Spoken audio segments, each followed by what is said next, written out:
വിശുദ്ധ കുർബാനയിൽ പുളിപ്പുള്ള അപ്പം ഉപയോഗിക്കുന്നതിന് പ്രധാനമായി 3 കാരണങ്ങളാണ് ഉള്ളത്. 1.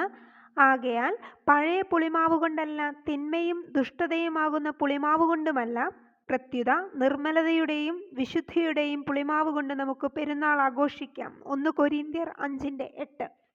ബൈബിളിന്റെ ഗ്രീക്ക് മൂലത്തിലും സുറിയാനി പശീത്തോ വിവർത്തനത്തിലും പുളിപ്പുള്ള അപ്പം എന്നർത്ഥമുള്ള ലെഹമോ എന്ന പദമാണ് ഉപയോഗിച്ചിരിക്കുന്നത്.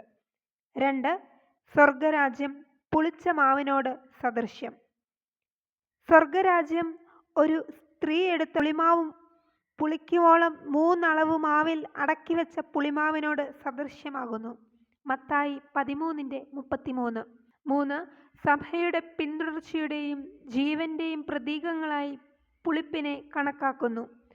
ഉപവാസത്തോടെ വേണം വിശുദ്ധ കുർബാന സ്വീകരിക്കുവാൻ.